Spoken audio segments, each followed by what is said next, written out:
বাংলাদেশ এবং আয়ারল্যান্ডের মধ্যে সিরিজ চলছে এই মুহূর্তে এবং আমরা প্রত্যেকেই জানি যে টেস্ট সিরিজে 2-0 জেতে বাংলাদেশ, কিন্তু টি-20 সিরিজ টি-20 সিরিজের 3 ম্যাচের প্রথম ম্যাচে কিন্তু জয় পায় আয়ারল্যান্ড এবং তারপরে কিন্তু দ্বিতীয় ম্যাচে খেলতে হবে বাংলাদেশ এবং সেই ম্যাচ জিতে কিন্তু সিরিজ আপাতত 1-1 এবং এই দ্বিতীয় ম্যাচে আয়ারল্যান্ড প্রথম ব্যাট করতে নামে এবং নির্ধারিত 20 ওভারে 6 উইকেট হারিয়ে তোলে 170 রান এবং আয়ারল্যান্ডের ব্যাটসম্যানদের মধ্যে ক্যাপ্টেন পল স্টার্লিং করেন 14 বলে 29 রান, মারেন 3টে 4 এবং 2টো বিশাল ছক্কা। এছাড়া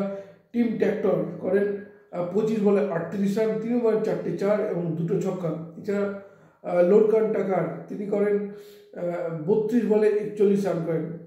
এবং তাদের রানের উপর ভর করেই আয়ারল্যান্ড তোলে 20 ওভারে 6 উইকেট হারিয়ে 170 রান এবং এদিন যদি আমরা বলি আয়ারল্যান্ড কিন্তু ওপেনিং জুটিটা খুব খারাপ হয়নি, কারণ 57 রানের প্রথম উইকেট পতন হয়,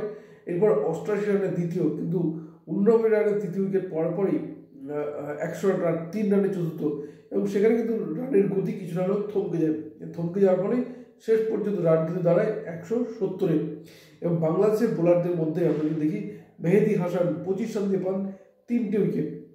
এরপরেই 171 রানের লক্ষ্যমাত্রা নিয়ে খেলতে নামে বাংলাদেশ এবং পারভেজ হোসেন ইমন 28 বলে 43 এবং লিটন দাস 37 বলে 57, সহিফ হোসেনের 17 বলে 22 এবং মোহাম্মদ শফিউদ্দিনের 7 বলে 17 রানের উপর ভর করে 19 ওভার 4 বলে 174 রান তুলে ফেলে বাংলাদেশ, উইকেট হারায় 6টা এবং এই জয়ের ফলে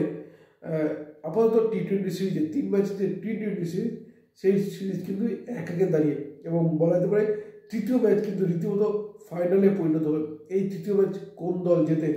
সেদিকে আমাদের নজর থাকবে, নজর রাখুন আপনারাও।